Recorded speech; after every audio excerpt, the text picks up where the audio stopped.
Yes, sir. Okay.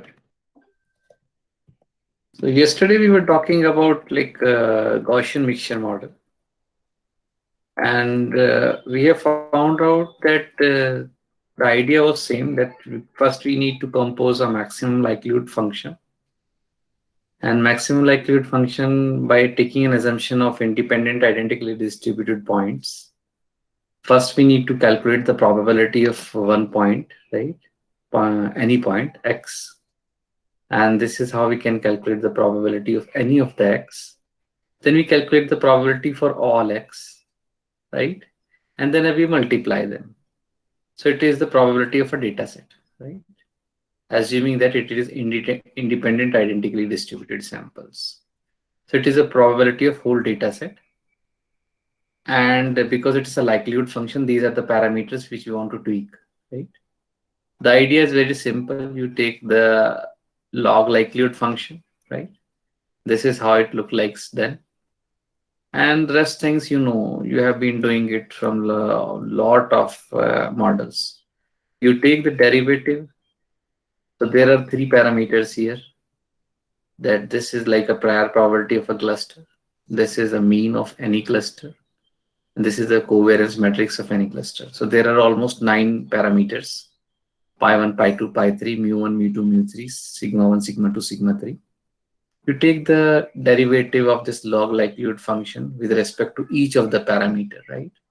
So here we have shown you that if you take a derivative of this likelihood function with respect to mu k, you will find this closed form solution, that mu k will look like this, right? And it is nothing but it is a weighted mean of a cluster. Then we said that it is you can find it out a covariance matrix. It is nothing but it's a weighted mean of a covariance matrix, weighted covariance matrix, right? So like you do it in simple Gaussian mixture Gaussian models. Similarly, you can just weight it by that posterior probability. Then we found out that if you take this is a bit different from mean and sigma, because here you need to fulfill one additional constraint, that the sum of all these pi 1 to pi k should be sum to 1. Hence, you are adding a Lagrangian multiplier here with the log likelihood function, and then you are maximizing it. So it is like you have seen this trick in support vector machines and you are well aware of it. So when you take a derivative with respect to pi k, right, you found out that the pi k can be written as this one. So it is nothing but it is the effective points in a cluster, and these are the total points in a data set, right? So hence it is a fraction of effective points in a cluster with the total number of points in a data set. This is how you got it. So if you see it very closely, then you found out that this mu k, if you calculate it, this mu k will be needed in this sigma computation.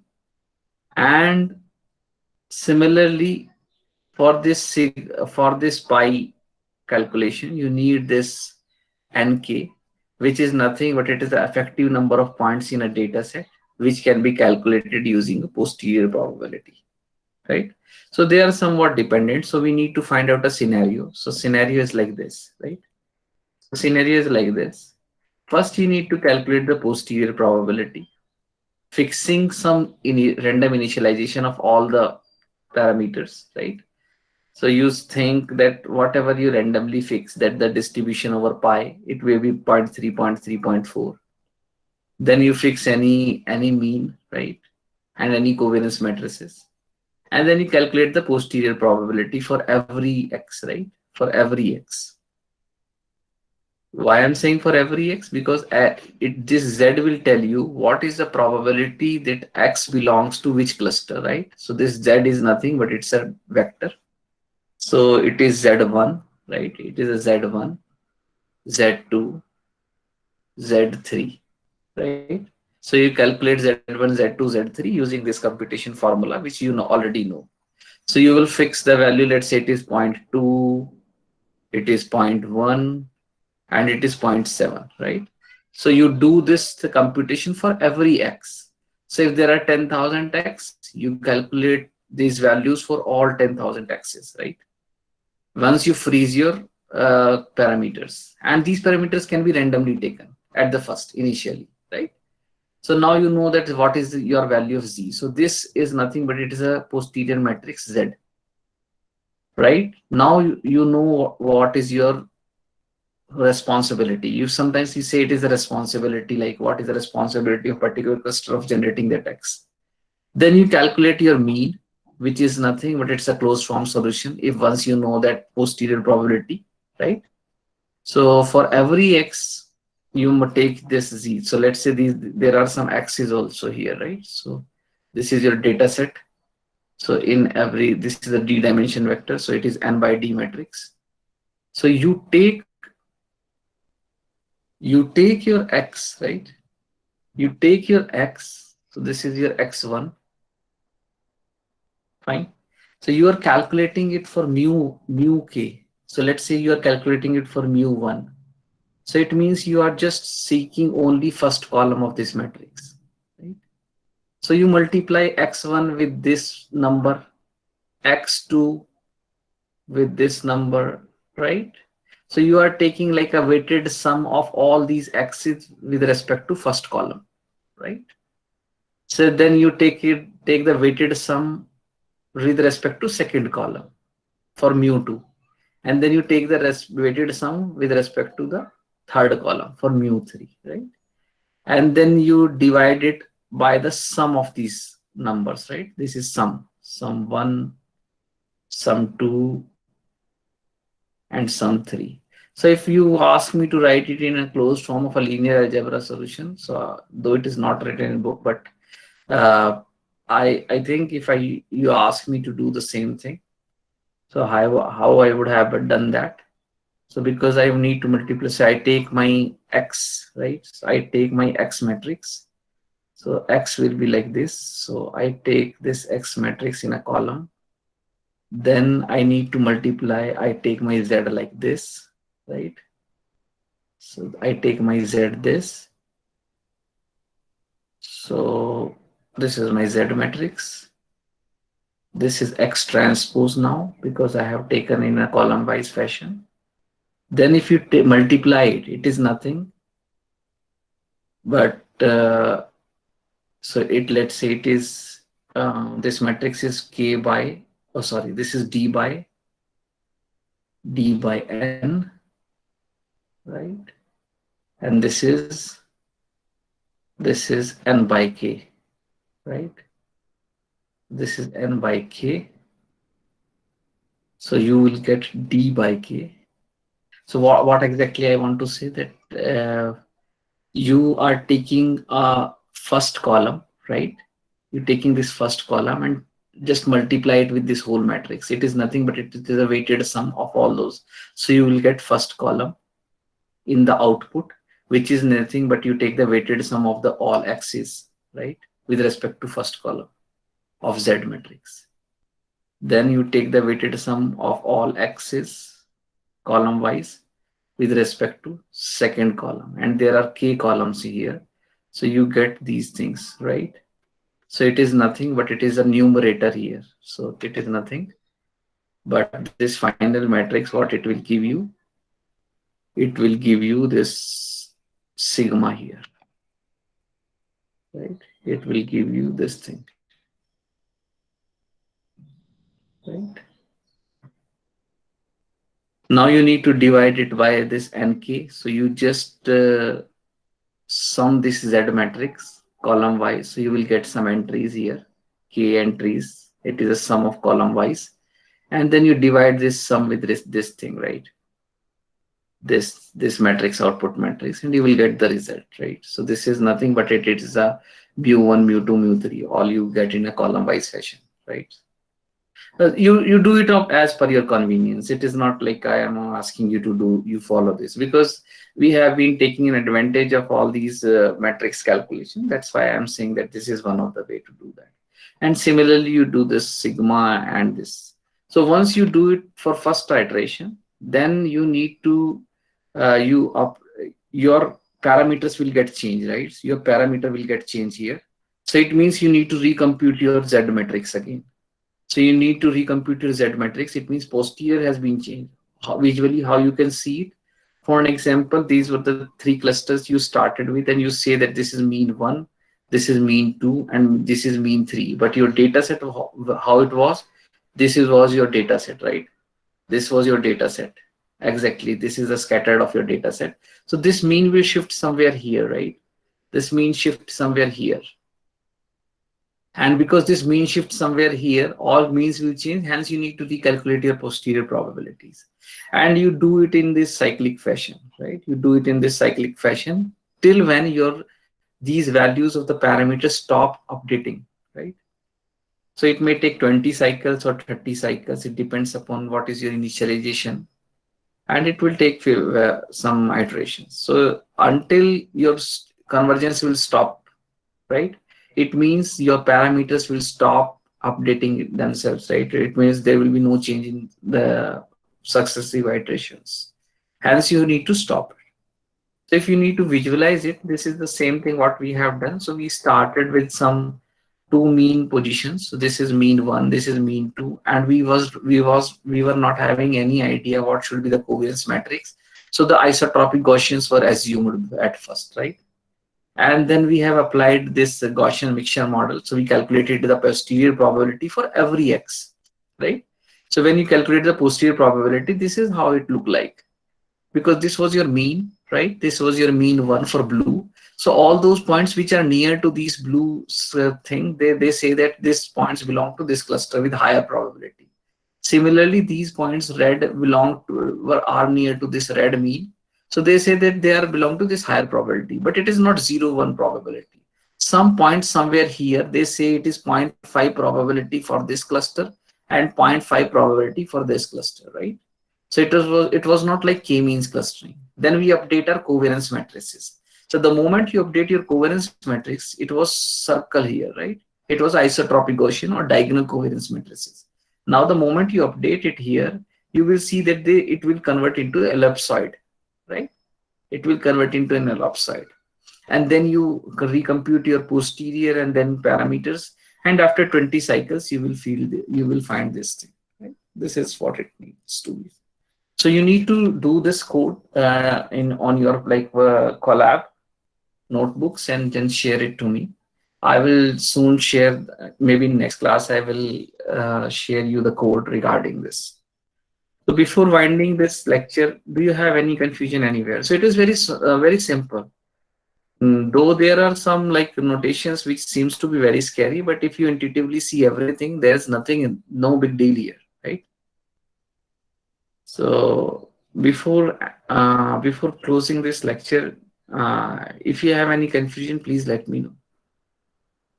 Hmm? So the idea was like we need to discuss the algorithm expected maximization in second lecture, the next lecture. So this is why we need to see why this work, why this works. So this algorithm, what we are implementing here is expectation maximization algorithm, EM algorithm.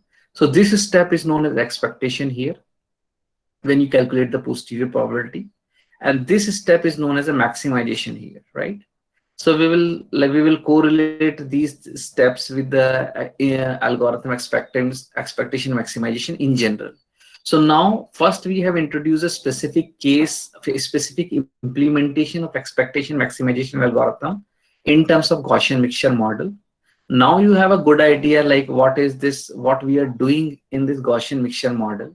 Then I will try to relate these concepts with the expectation maximization in general, right?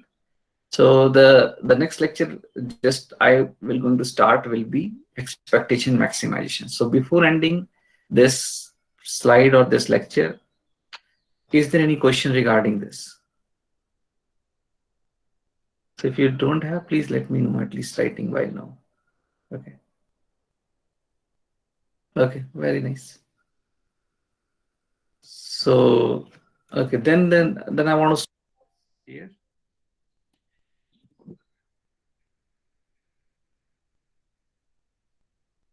Let's start the very very popular topic in machine learning, expectation maximization.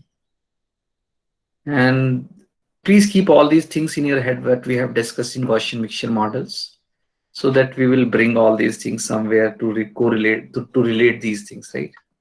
So let's start with this expectation maximization. Okay. So first I want to tell you like what is KL divergence. So KL divergence is not, is kind of a metric by which we actually compare two distributions, right? So this is, let's say, one distribution, and I have the other distribution, right? This is the other distribution. I want to compare these two distributions. So I don't know like how to compare it. So somebody has proposed one metric known as KL divergence. It says if you just plug your P and Q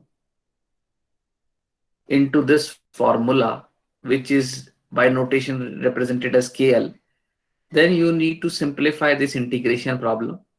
And whatever the number will come, it will tell you how differ they are. So it it is a non-negative number. So it means it is from 0 to some infinity, right?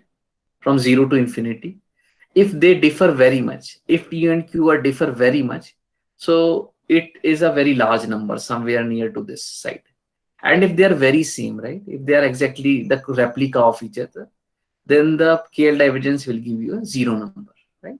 So KL divergence is nothing but it's a metric which will compare like how different that is two distributions are, and the minimum value is zero, and maximum value can go to any extent, right? So this is what it is. So first I will tell you why KL divergence cannot be a negative number. So it is this is KL divergence can always be a zero or greater than zero, right? So first we will discuss this thing. Please stop me, right? So if you feel any difficulty, and it is not symmetric, right? If we compare two distributions, so it is not symmetric, right? There are two different things. If you say P, we are taking a divergence with PQ and we are taking a divergence with QP, so they are not equal, right? They are not symmetric in a sense. So one is known as forward KL and the other is reverse KL. So this is how they take it, but you don't need to dive in that much into this. So for time being, I'm just trying to show you here on this slide that KL divergence is a metric which calculate like how different the two distributions are, right? And it is a non-negative metric. It is always zero or greater than zero. If it is zero, then two distributions are exactly replica of each other, right? Okay. So well, this is a convex function. I might have discussed it so many times. So the convex function, if I have not discussed it, still that there is no loss in generality here. So you can write a convex function in this way, right? By this equation. So if this is a convex function, it will always satisfy this inequality. What it says, if you take any point in a domain, right? Any 2 points or any n points in a domain, and you take a convex combination. Convex combination means if you weight it by some lambda a, you multiply lambda a and other by 1 minus lambda b, 1 minus lambda b, right? So there are two weightage, lambda and 1 minus lambda for a and b. The sum of these two weights are 1 itself because I have taken that strictly the same that way. So now it will represent somewhere a number between a and b, right? So a and b is a segment. So depending upon lambda, if lambda is 0, right? If lambda is 0, I'm talking about point B. If lambda is 1, I'm talking about point A. And if you vary lambda between 0 to 1, right? So it will be a point somewhere on the line, right? If you vary point this lambda somewhere between 0 to 1, it will lie on this segment somewhere. So for any value of lambda between 0 to 1, right, and it is lambda is always a negative, so then you can say that lambda is always greater than or equal to 0, right? Lambda I would say, because here I have intentionally write lambda and 1 minus lambda, but in general you can say lambda 1 and lambda 2, and the sum of lambda i's should be always equal to 1. So this is a convex combination condition. So it should be always equal to 1, right? If that is the case, then this inequality will always satisfy for the case of convex functions. So what it says that if the lambda is following a convex constant, then you are actually at somewhere between in the segment of A and B, and you plug that value. So let's say that value is this one. You plug that value to the function. If you plug that value to the function, you get this value, right? On this function somewhere here. This is one thing. So this is the left hand side. So you take a convex combination in a domain, and when you plug that output in a domain, you will get this value somewhere here, right? This is the value in when you plug it into a function. Then the other thing you say, they say that you directly take the value of a function on A, you directly take the value of function on B, right? So this is FA and FB, and then you take the convex combination of these 2 points, right? With the same lambda weightage. So now this is that point, right? Because it is a segment from FA to FB, and when you take a lambda convex combination, so it will align. So depending upon lambda, it will be somewhere on this chord, right? And it is always greater than this point, right? So this equality says if it is this function is convex, right? So if you have any problem in reading or understanding this, please let me know, right? So it is a very simple thing, right? There's no big deal here. Geometrically, you can make a sense about it, that if you take any value in a domain, right, and then you plug it into a function, that will always be on this blue line somewhere, right? So it means this right hand side is a blue line, and this left hand side is a code under this blue line, right? This is that segment of this function, and it is always less than if it is a convex function, right? This is one thing. Now, because I said that lambda is greater than or equal to 0 and the sum of all these lambda is equals to 1, I can see this lambda as a distribution, right? If lambda could be in continuous case, if lambda can be a real number. So, and if it is following a constant, can I say it a distribution? Yes or no? Can I say it a distribution if lambda is greater than or equal to 0 and sum of all lambda i's are equal to 1? Yes or no? Only one student. So distribution says that it is like greater than, yeah. So the integral should be equal to 1, right? And it is a non-negative probability. So I can say it's a distribution. So if it is summation, it is a discrete kit, and if I would have taken an integration, then also that's in general it will work. That's not a problem. So how I can write this? Then how can I see this actually?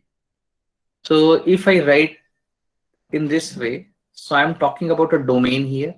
So I'm taking a convex combination in a domain somewhere this way, and I have so many lambdas here, right?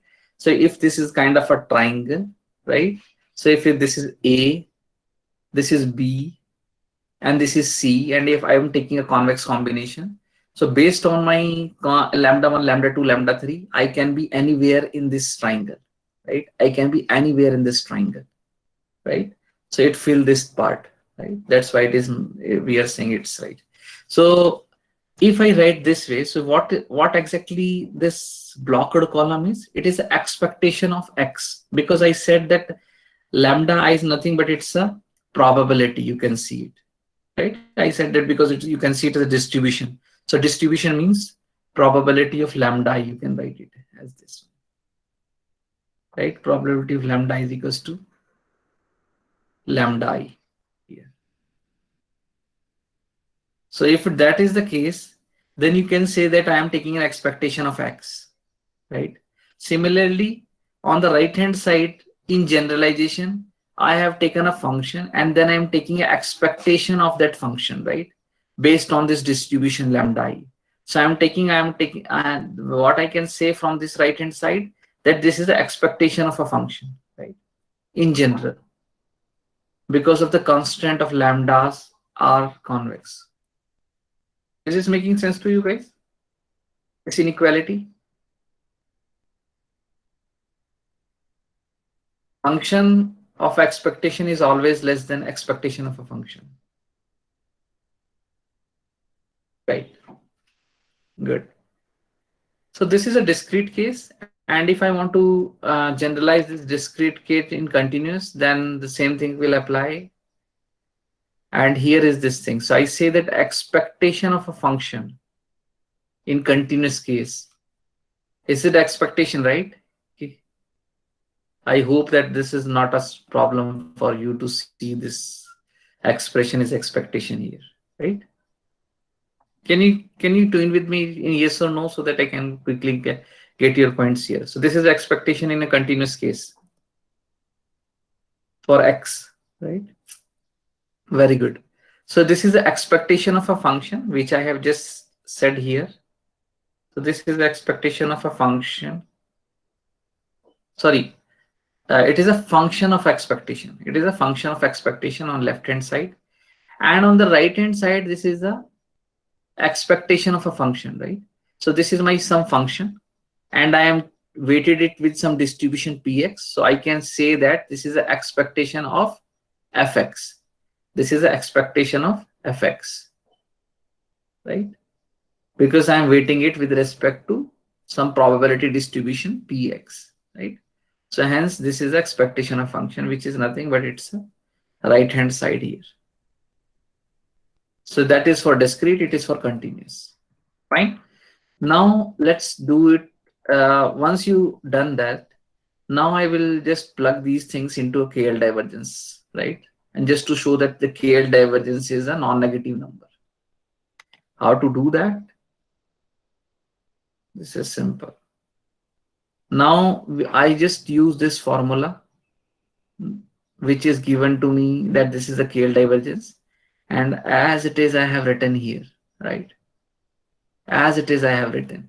So you can see here that this is my function, right? This is my function here. So this is my function here. And this is my distribution here, px, right? So this is the distribution here. This is a px here, right? Now I know that the expectation of a function is greater than the function of expectation. So what I can do here, is I can write it, my function is this ln, right? Ln, then I want to take a expectation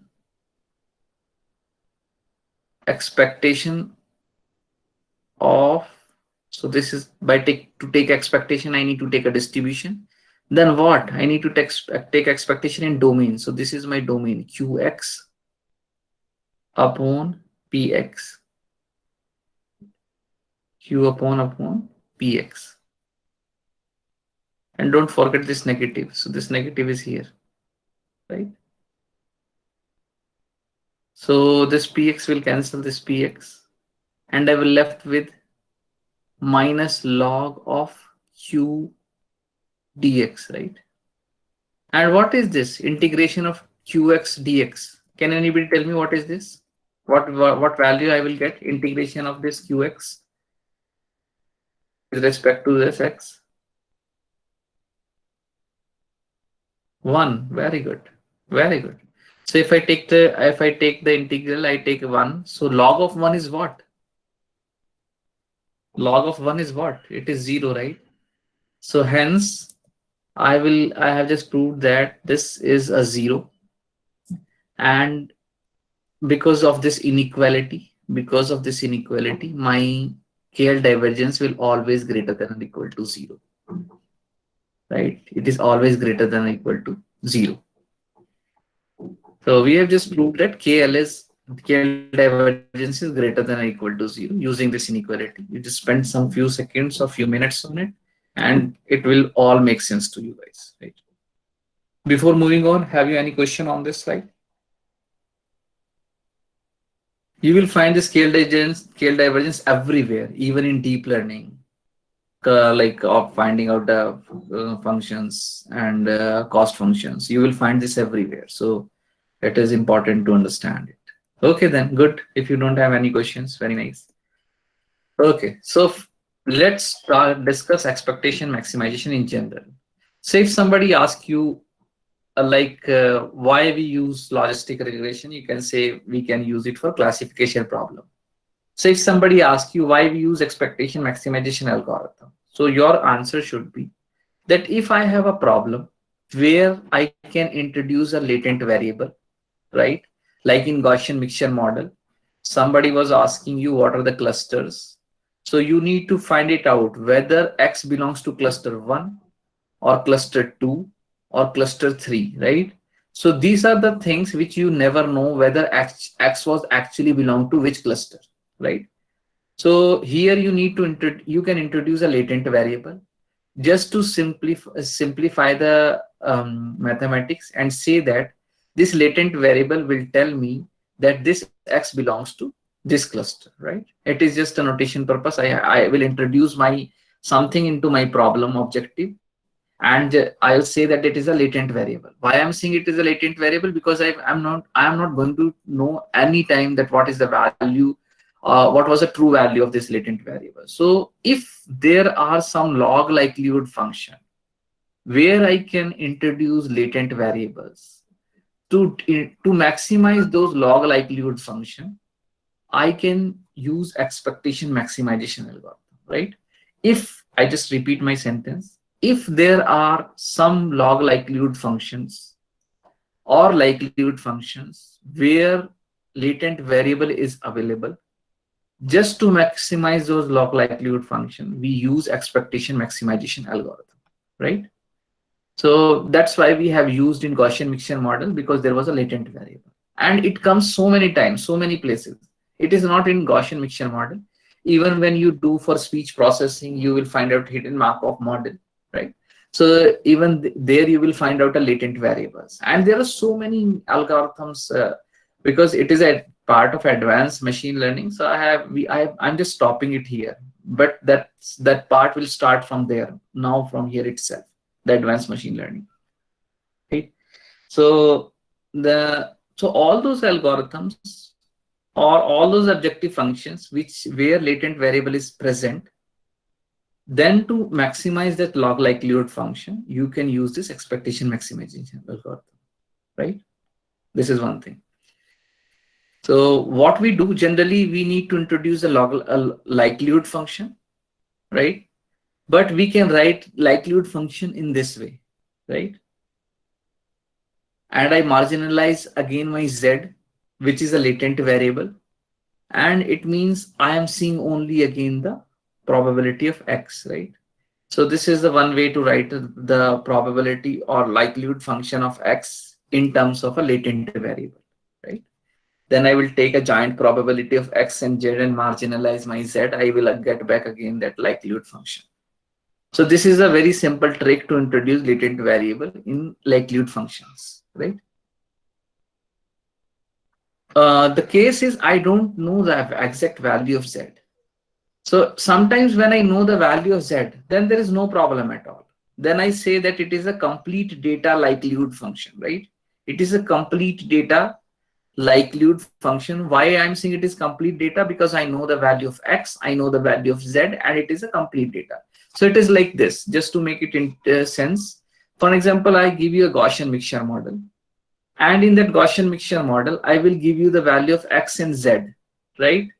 So it means I am giving, when I am giving the value of X and Z, I am telling you exactly X belongs to which cluster, right? So this is a red cluster, this is a blue cluster, this is a green cluster. So you can uniquely identify that these are the different clusters because of the assignment of Z, right?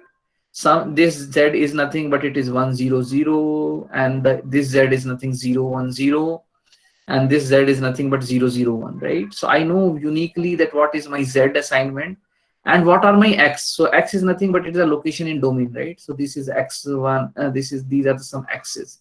If you want to maximize the parameters for this, what you can do, you can individually maximize these distributions here, right? What is the mean? So you can take the sum, can take the average of these x, you will find that mu1. You can take the average for these cluster, you can find out mu2. Independently you are doing it without seeing the points of the other clusters, and when you take the mean of this, you find out the mean 3, right? Hence this complete data likelihood is having no problem here. The problem comes when you don't know the value of z, right? So what the simple trick is, if you don't know the value of z, you take the expectation of this complete data likelihood. Okay, if the moment I say that I can take the expectation of complete data likelihood, what I can do, because I don't know the value of z, so it means there could be some distribution over z, right? There could be some distribution over z. And to calculate the complete data likelihood, what I will do, I will take that summation over z. What is the probability of seeing that particular z? And what is the probability of seeing that x with that z, right? With that z. And it is nothing but it is an expectation of my complete data likelihood, right? It is an expectation. So if I don't know this value, right? If I don't know this value, I can replace this value with the expectation, right? And then maximize it. Right? This is like what is the general trick people do. So if you don't know the complete data likelihood, where the things are very easy, you can just try to find out what is the expectation of this complete data likelihood. And then based on this expectation, then you maximize. You can form the likelihood function, right? You can form the likelihood function, and then you just maximize it, right? Okay. So this is for your understanding. So let's do it for, let's see like how formally we can understand this expectation maximization. So this is expression that log likelihood function of x can be written as these two terms, right? This is first term, which is the represented by L, right? Elbow function. And this is the KL divergence, right? This is the KL divergence between Q and P. So I will just try to show you how or why this is true, why this equality is true.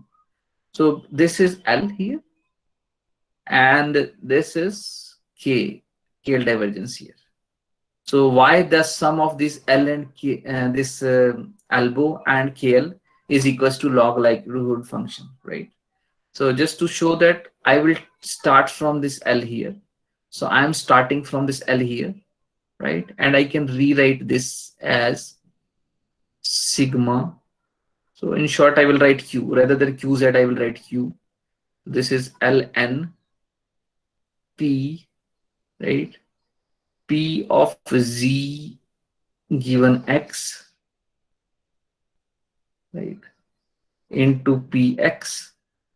I have just applied the chain rule here upon Qz, right? Qz I will write again Q only, right? Just to make it quick. So then I will apply the log formula on this. So I just take this as a 1, this as A, and this as B, right? So if I apply log here, so I will get sigma Q log P upon Q, right? Pz given X, Pz given X upon Q, right? Plus sigma Q log P of X, right? Log P of X. Please let me know if you are not getting any points steps here. So now this is a summation, right? This is a summation. If you see, it is a summation over Z. So this is a summation over Z. This is a summation over G. and hence my log px is independent here. So I will bring out this log px out of this summation, and I will left with what? It is a summation over z qz, right? Summation over qz. So what will I get? What will be the answer for this summation z over qz if qz is a distribution, right? So we have just said that let introduce some qg as a distribution. So what will be the value of this summation z over qz? 1. Very good. Very good. So the moment I will get 1 for this, and hence this term will be only log of px, this term, log ln px, because the summation will end up to 1. This is this one. And what is this term? This is nothing but it is negative of KL, right? So this is a negative of KL divergence. So this is negative of KL because KL is this, right? So this is negative of KL. So what we were doing, we were simplifying this expression, right? We were simplifying this expression. So this was equal to L. Elbow was equal to this. Then elbow was equal to this. Then elbow was equal to minus KL plus log n. And if I bring this L minus KL to left hand side, what I will get? This is L plus KL, right? L plus KL equals to ln px, right? Hence proved. Is it okay with you guys? I skipped something here.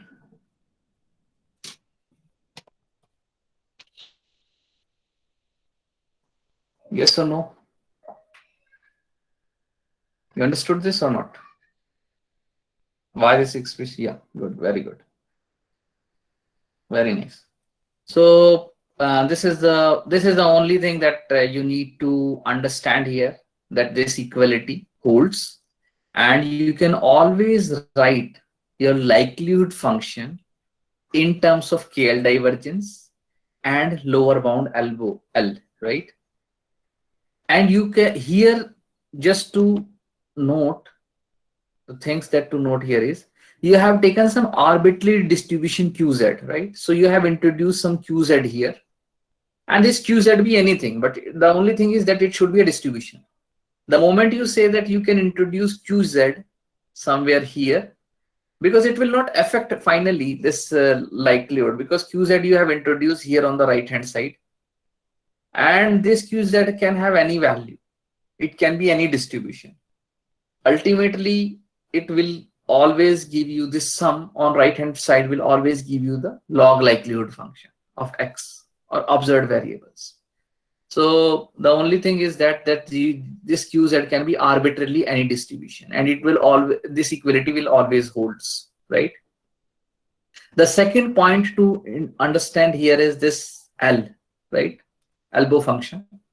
So it is the function of two values. What are those two things? Can you quickly tell me what are the two things? It is a function of two values. What are those two values? So it is a function of a theta, right? If you talk about like Gaussian mixture model, so it is a theta like mean, variance, and those prior probabilities of a cluster, pi 1, pi 2, pi 3.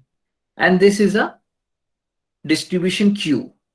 So if something is a function of a function, then you can say it is a functional, right? For example, cross entropy. Cross entropy, what you do, you just do minus integration Pax log Px, right?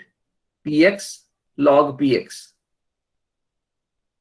So anytime you feed a distribution to this expression, it will give you some real number R, right? So always input is a function for this formula, and you will get a real number, right? So this is a function. This entropy is a function of a function. So input is not a real number here. You have to feed some function here. So those things which are a function of a function is always a you can say them as a functional, right? So this is a functional because it is a function of a function. So this L is actually a functional for Q, because Q is a distribution, which is again a function, and theta is a number, so it is a function of a theta and functional of Q. You got it? Before winding this lecture, these two things, these two takeaway points are: Q can be arbitrary distribution, and L is a functional of Q and function of theta. Because Q is a function, so it is a function of a function, you can say it is a functional of Q. And theta is a number, then you say that is a function of a theta. Is this all you're good with this thing? Okay, very nice. Cool. How many of you are okay with this understanding? Can you write yes for all these? Okay, good, very good. Okay, so I will continue from here onwards tomorrow.